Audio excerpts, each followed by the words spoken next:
কত এক্সাইটমেন্ট নিয়ে এসেছিলাম আমরা। তবে কত এক্সাইটমেন্ট, কত খাবার খেলি তুমি? সানো আর প্লিজ adventurous। কিছু বলে দাও। কি বলবো, কিছু খাবার পেলাম না। পেয়েছি পেয়েছি পেয়েছি জল জল ফ্রি কাজ, এটা আমি নিয়ে জল এসেছিলাম।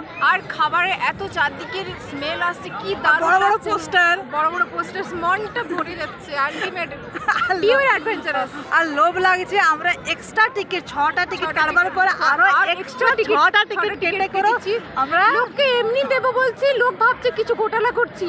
নো, এটা নিতে পারছি না।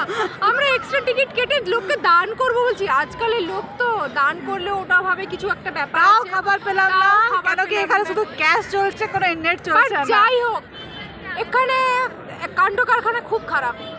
অনলাইন পেমেন্ট হচ্ছে না, নেটওয়ার্ক নেই, আর ক্যাশ ছাড়া নেবে না। কিছু তো অপশন রাখা দরকার। আমরা বাচ্চাদেরকে নিয়ে এসেছি, বাচ্চারা না খেতে পেয়ে বাড়ি যাবে আজকে।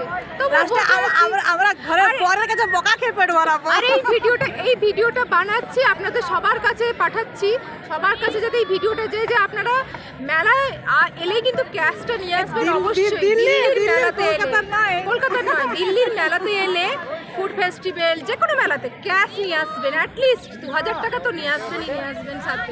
ওর থেকে বেশি লাগবে, ওর থেকে বেশিও লাগতে পারে, বাট কমসে কম 2000 টাকা হাতে নিয়ে আসবেন, কারণ বাচ্চাদের কিছু খাওয়ানোর জন্য একটা ক্যাশ দিতে হবে ওখানে।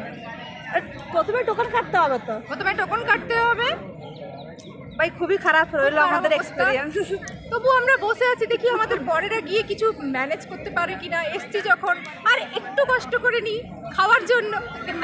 সকাল থেকে আমরা খালি ম্যাগি খেয়ে ম্যাগি খেয়েছি, বাচ্চারা বড় ম্যাগি, আমারও এই ম্যাগি। যে দুটো বাচ্চা আছে, হ্যাঁ, এই যে বড় একটা বাচ্চা। বাচ্চা, এই যে একটা ছোট বাচ্চা আছে। ভাবুন তো কি অবস্থা।